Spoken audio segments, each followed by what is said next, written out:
What's up? It's Dominic D'Angelo. It's a Wednesday. Hey, you know what that means. I'm with Robert Karpelis, WE Creative_ish. It's Rumor and Innuendo. And Robert, happy Wednesday to you. Are you ready for some blood? A little bit of guts. Maybe who knows what else? Dude, I have no idea since you sent the rundown 12 seconds before we started. So Literally. I genuinely forgot what day of the week it is. Excited to talk all things AEW. We're going to say hi to the folks joining us live. Willie Thornbrew says, honestly, I'm not really that excited for Blood and Guts. Well, thanks for setting the tone. Wrestling Old Head said, good day, R&I, AEW Blood and Guts, hosted by Mike O'Malley. Do you have it? Maybe they can get Mo to be the special guest referee. Well, look what I got here, Robert. Do you have it? Do you have it? Yeah, I'm ready. That was tremendous. I actually uploaded that today. I know you did. How they didn't get Mike O'Malley is kind of beyond me, considering the work he did on Heels. Right. He's obviously a huge wrestling fan. He's a dude who's been campaigning so hard to get a third season of that show going. Seems like a no-brainer. Bring that dude in. But Jeff Henninger is a dude who's here, and he says, hello, R&I. Hopefully Robert and Dom can get me excited after the wrong thing. Wrong one. I said hello, R&I.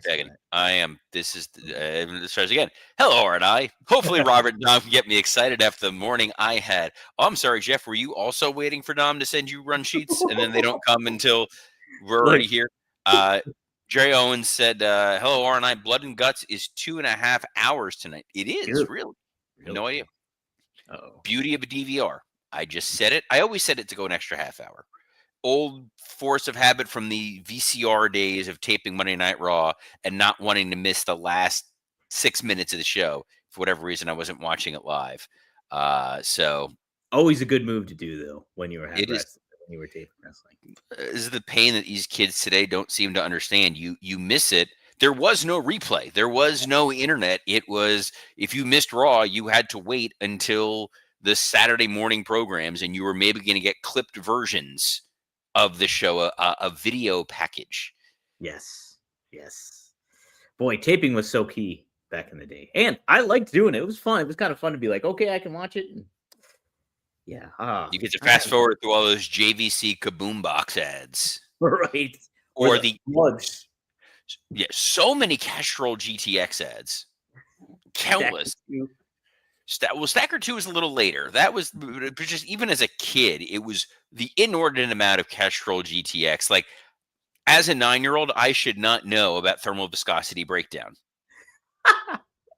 But do you think they were going for the crossover of NASCAR fans and wrestling fans? There seemed to be like a much closer gap back then between. No, I think it was the you're going to sell to a male audience, so the assumption is this is probably an audience that's going to be able to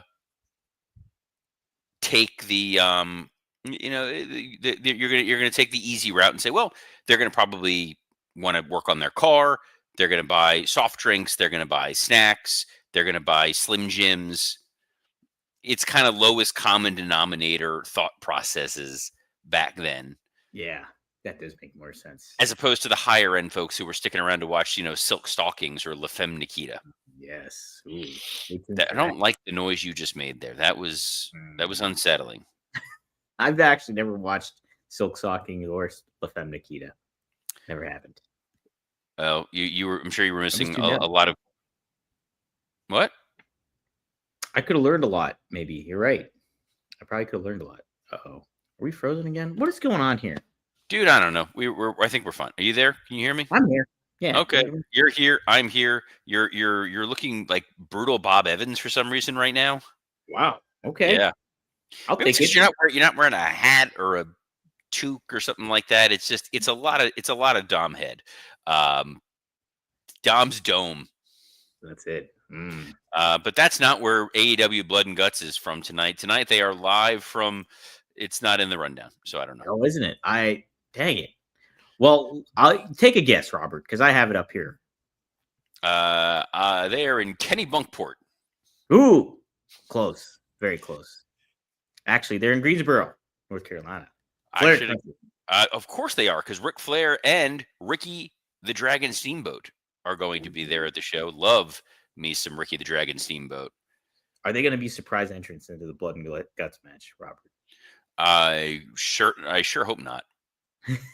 That would But be look, of all the reckless things Ric Flair may do, letting him wrestle may be lower on the risk factor than letting him talk. Is Ric Flair going to take a spike to the back like Jon Moxley? What he does on his private time is his own business. But I can tell you something. If he's looking for a spike for his front, no. I'm so sorry. But guys enter the room dick first. Blue Chew isn't just a tablet, it's a cheat code for your crotch. Stronger, harder, longer lasting, like someone gave your downstairs a pep talk and a gym membership. Blue Chew is the original brand offering chewable tablets for better sex. And if you want to get up in her blood and guts. Whoa. Nope. I already feel bad about that. But we do have a special deal for our listeners. As always, get your first month of Blue Chew free. Just use promo code RUMOR at checkout. Pay $5 for shipping. That's it. Join Blue Chew's mission to upgrade humanity one thrust at a time. Head to BlueChew.com for more details and important safety information. And we thank Blue Chew for sponsoring this episode of Rumor and Innuendo. Oh, yeah. Get your Dragon Steamboating. I don't know.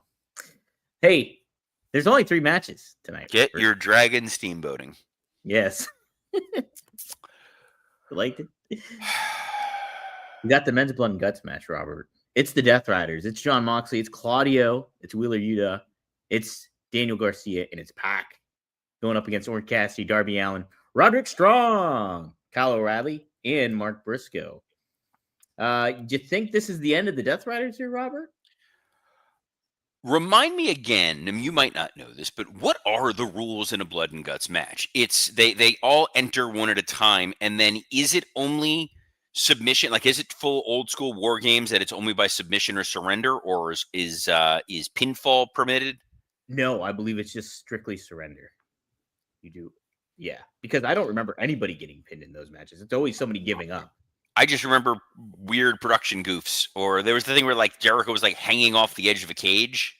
Mm-hmm. I think the logical answer is that this would be where they splinter off from Jon Moxley, that Moxley fails them in some form or fashion, and we get a revitalized Death Riders going forward. On the other hand, we do have Roderick Strong in this match. Mm-hmm. Roderick Strong, they've been teasing that, the dissension with him and the conglomeration. Ooh. So maybe Roderick Strong joins the Death Riders, which, boy, talk about giving him a poison pill. Oh, no. Plus, you have the added element that his wife is Marina Shafir. That is an added element. That is his wife. Yes. Yeah. I hope that's not the direction they go, Robert. That'd be brutal. Brutal Bob Evans, if you will.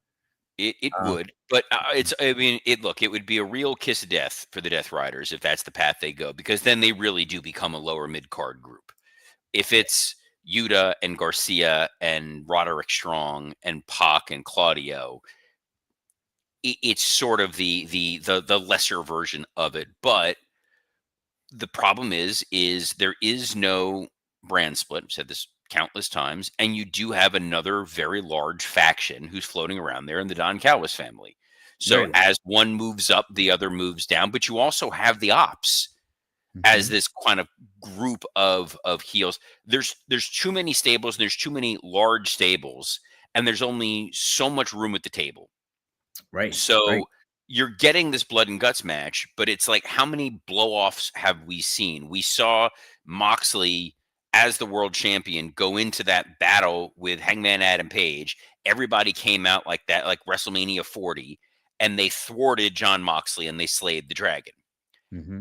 Moxley taps, everybody's happy. You then got the match with him and Darby, the I Quit match, where it's like, this is going to be for all the marbles and fish tanks.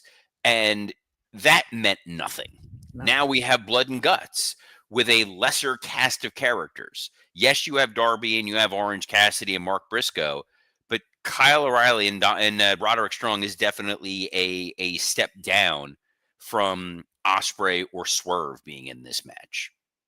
Sure. Yeah, the star power is not as evident as this. I think it does create a different change of I don't know, atmosphere with this type of faction there in the conglomeration, but yeah, it doesn't pack as quite as a punch as a swerve would or anything. I always love when you add extra letters to conglomeration. Conglomeration. Weird. Yes. But on the women's side, On the women's side, Robert, we have Tekla take it with Julia Hart and Sky Blue, the Triangle of Madness. They are called, Robert, if you didn't know. And it's Mercedes Monet, Marina Shafir, and Megan Bain all teaming up. They're going up against Chris Statlander, Willow Nightingale, Tony Storm, Jamie Hayter, Mina Shirakawa, and Harley Cameron. What do you do with this? So this is 6-on-6? I believe so. Yeah, let me make the count here. That is a lot of entrances.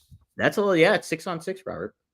Well, I think that the logical situation here is what we've seen so far with Mercedes Monet kind of slowly bailing on her own team. Mm-hmm. Does make a lot of sense. It is a good opportunity for Chris Statlander going into Full Gear to get a strong win, to continue to make this case of she is your world champion. She is going to retain. We've seen Mercedes win 45 titles. It still feels kind of like, Yeah, it's like there's people you can easily beat. You can beat Harley Cameron 100 times out of 100, and she's going to be fine. We've seen Julia Hart or Sky Blue lose a bunch. Mm-hmm. Nixon Newell not in this. Not going to work for her. Nope. No, she ain't doing the job. Nope. It's a chance for Tony Storm to get a nice win, given that her and Mina Shirakawa are a favored team in this. There's also the possibility of solidifying the Marina Shafir Megan Bain duo, and that they, in some form or fashion, get some sort of dominant pin or whatnot. Does feel like there's more paths forward for the women's side than it does on the men's side. Absolutely. And if you really hammer home the point of like Megan Bain and Marina Shafir being like a powerful pair, you kind of in turn, if the men lose on the Death Riders side, it kind of reiterates, hey, Marina won her match, and Moxley is the reason that the men didn't win the match. Might make a little storyline sense. You can play it in. I think there's a lot of paths forward on this, and you know what? It's nice to have those options. But on the men's side, it's a lot harder to get excited about the men's blood and guts because, like I've said, we've seen a number of these big matches lead to nothing. Right. And it's the challenge that we're going to be facing going into War Games, because the hope is, hey, there's going to be a lot of storylines coming out of it. I don't know that there's anything that happens after Blood and Guts that people are particularly excited about. We've seen Moxley and Darby go to war. Mm-hmm. Short of this being the end of the Death Riders, what is there next? It's not like anyone on either side is going to be elevated to the world title picture. Right. No, that's the thing too. Like, do you think though, if you kind of did you think? Did you no? No, I didn't. Yes, Jew thinks this. Just what a moment for MJF to return. My goodness, no. Yeah, we did used to do that quite a bit when where we would do pre-tapes, and it would be like, "We're better than Jew, and Jew know it," and just say it just subtle enough to see if anybody was going to pick up on it. How about that? We're so clever. We're very bro. It's funny because they're Hebraic, but they're saying you. Like Soldier Boy. Wonder if he's going to... Oh, I upset so many juggalos yesterday. What'd you do? Man. So we did the working stiff. Uh-huh. We were talking about Insane Clown Posse. Yes.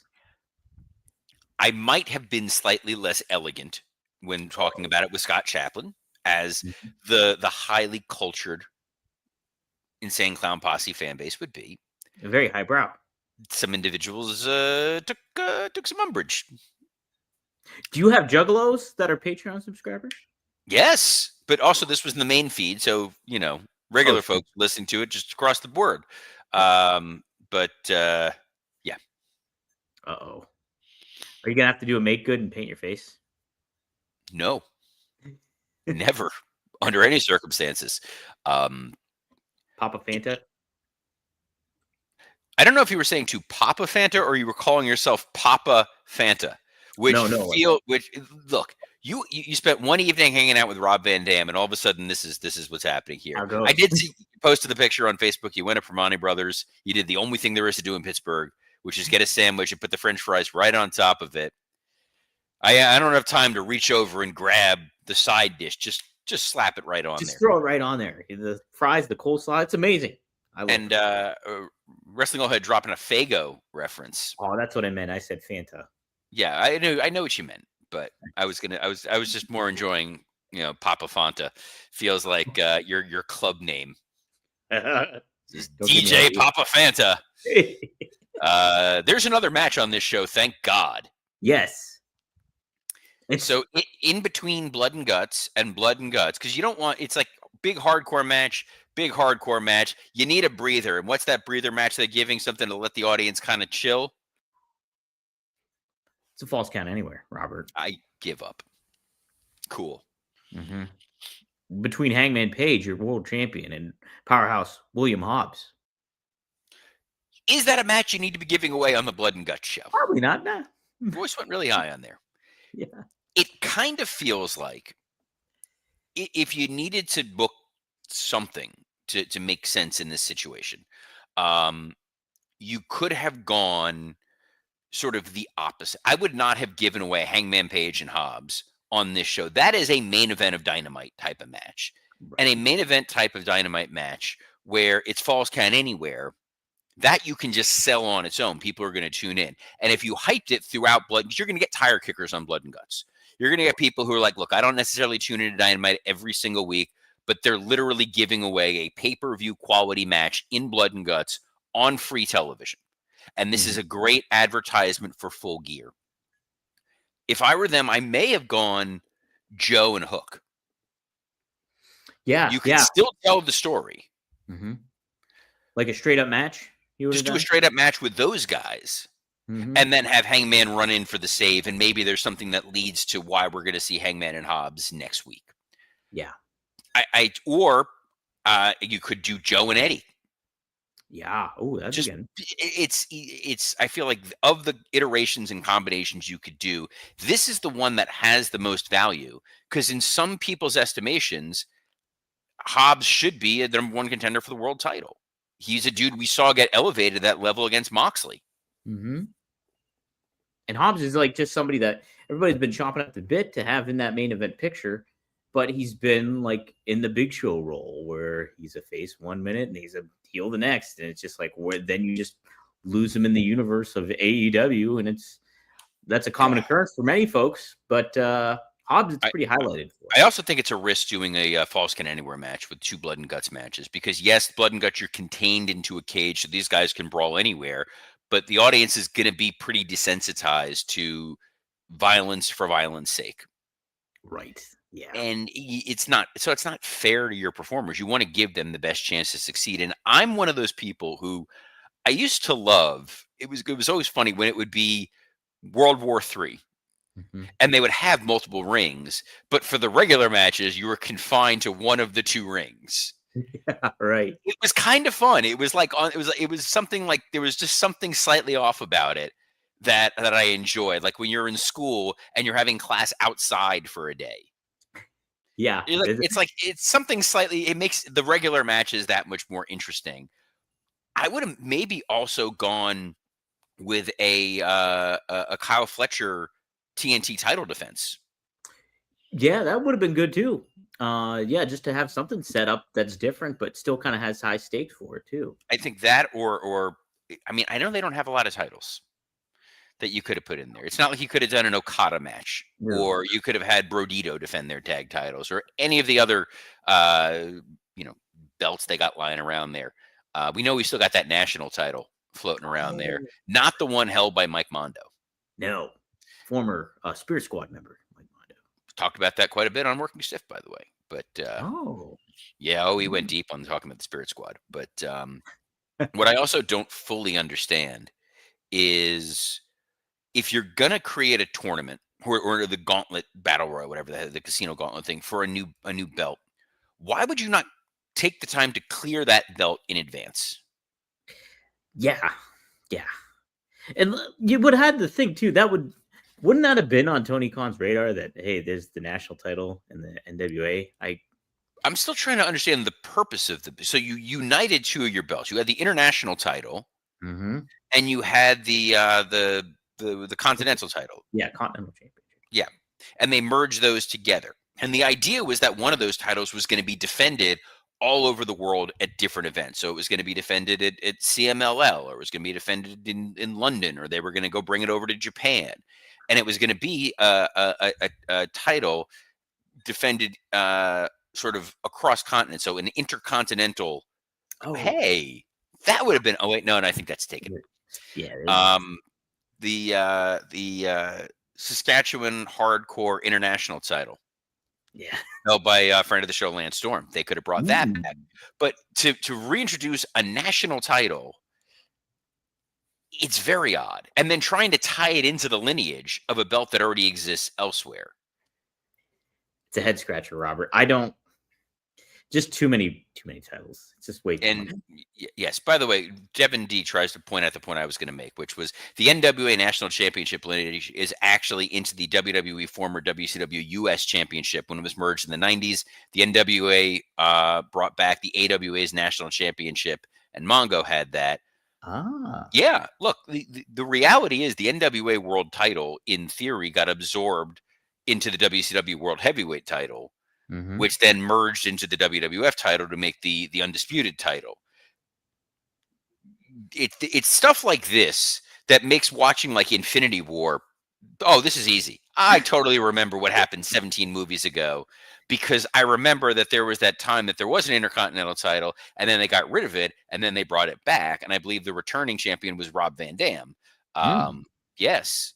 Who then had an ECW title and a WWE title, but forgot to get a driver, and we had to take both of them off of him. And now he's hanging out at Permani Brothers with Dominic D'Angelo. Having a damn good time, too. Wrestling Old Head says the NWA Double J returns with the Rock and Roll Express. I don't think we're going to be seeing that Ricky Morton for quite some time after what happened to him at BRCW November Knockdown, which is available now for free on YouTube. But he took on his son, Kerry Morton. And father versus son. It was downright Shakespearean, and he got hit with a Shakespeare and a shake DDT, and he got his shake ass kicked. Man, I can't think of a good Shakespeare pun right now, but check it out on the BRCW YouTube channel for sure. Robert, would you rather? Wrestle points out that Dastardly Kerry Morton is now with Steve Macklin. He's also with Big Ben Bishop as part of our stable. His Way stands for honor, integrity, and structure. There is a fourth member. We filmed a vignette. I don't know if it's available yet, but who's the fourth man? Who is the fourth man? It's Kurt Stallion. Look. If you're going to give me a roster and you're going to let me play with the guys that I genuinely think are really talented and wonderful, I'm going to put them together and I'm going to have a lot of fun with them. Did you know Big Ben Bishop is 6'12"? I did know that he is 6'12", which I enjoyed. Not as much as where is it? I want to make sure that I'm getting this right because so EJ and Duca's name is the Judge. He is 6'7", and the damn kids at the show loved that he was 6'7". Oh, that's the big thing. Oh, it is. I literally pulled him aside. I'm like, dude, how are you not just running with this and making capitalizing on this nonsense right now? Right. That's a good idea. Jeff Henninger says, can't wait for Tony Khan to announce he's bringing back the X Division title. By the way, how do they not have a cruiserweight title? Oh, it's unbelievable, Robert. Like, if you were to make a new title, that should have been one you make. Like, it fits your. No, if I was AEW, given the number, I would probably create a 6-man title. You think so? Oh my god! They really should create a 6-man title. Robert, would you rather have less titles in AEW or less factions? I would rather have 2 rosters, but I've said this a few thousand times. Mm-hmm. You can have multiple titles. You just need rules. It's like writing any television show. You have your script Bible. And if the idea is on one show is Hangman Adam Page is your world champion with a secondary title and tag titles and a women's title, great. If on the other brand you have Kazuchika Okada as your world champion, a secondary title, the other women's title. So if you have the women's title on one, you have the TBS title on the other. A second set of tag titles, if you decide, or the tag teams can move for both, like a men's and women's. Trios on one, and then trios title. It's so simple, and also it reduces that pressure when you look at all of the people who are not on an episode of TV, wondering where they are. Mm-hmm. And it's so simple because he does have 4 hours of primetime television. I think the issue either way, though, is the fact that you have so many titles. Even if you did do a brand split, it would still feel like too much, and like it would lessen the impact of what your championships actually mean because everybody still has a championship. I think that's still the trouble you'd run into, even if you did do a brand split. But I see what. As long as you keep track of it, you're fine, and it's not that hard to keep track of it. Mm-hmm. Just because you're literally you're mapping out your stories, and it's like, okay, if Kyle Fletcher is your champion and Mark Briscoe is going after him, there's a story right there. There's your TNT title. They can do their thing. There's another secondary title now, this national title. The guy going after the national title. So be it. You clearly have multiple 6-man teams in the Demand and the Hurt Syndicate and the Ops and Hangman's little crew. You can easily build a 6-man or 2 or 3 out of the Don Callis family. You can build a 6-man out of the Death Riders, and they're going after the 6-man title, or a tag team going after the tag titles. It makes organizing it so much simpler. Booking is not that difficult, and when Tony makes it seem more difficult than it is at the most basic fundamental level, it's where it drives me nuts. And you know where it drives me, Dom? It drives me here every Monday through Friday at noon Eastern on a plethora of platforms, including WW Creative_ish X account, the @Dominic D'Angelo X account, the @SE Scoops X account, and on YouTube on Rumor and Innuendo, ad-free shows, and podcast heat. Of all the shows we did, this was the most recent. So on behalf of the baldest producer I've ever worked with, Mr. Dominic D'Angelo, I'm Robert Karpelis. Best of luck in your future endeavors. Let's go to the leaderboard. Mo!